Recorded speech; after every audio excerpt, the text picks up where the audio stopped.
Hello everyone! For today's video na naman update nyo ko guys kay maluto ta subong laswa nga binisaya. Tungod pigado lang tayo guys, mga sa higad-higad lang ning ulutan ang ginutan ko. Kumbaga binisaya ni nga utan niya guys. Basta hindi lang balanga guys, pwede gina siya mautan. Ang aton dagili panakot bisol, takway, balatong kag patula. May dahon-dahon man tadi nga tangkong, tinangkong, kag udlot sang gabi. All the way from Hacienda, Merlinda. Kagari guys, some tips mas nami gali gamiton ang peeler, magpanit sang patula, kay gatadlong siya kung panitan. Ginbutangan ko na gali kamatis kag bombay.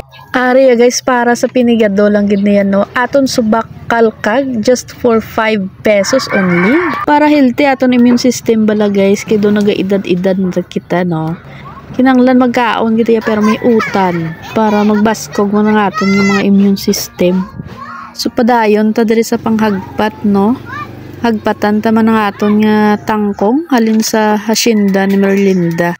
Pagkatapos ta mga hagpat, sunod ta sang utanan guys. Ibutang ta ni una ang may bisol bala guys bago pa siya magbukal. Dungan ta na lang ang kamatis kag bombay.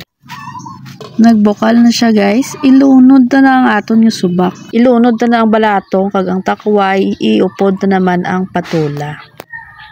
Kag takluban, pabukalan ta naman liwat hasta hulaton ta nga daw maluto-luto na siya.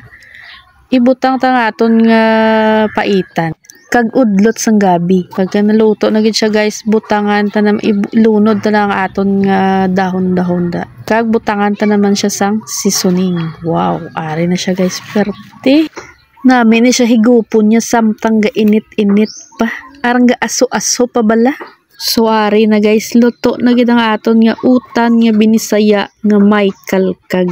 For stronger immunity and healthy bodies, kaon ta utan every day.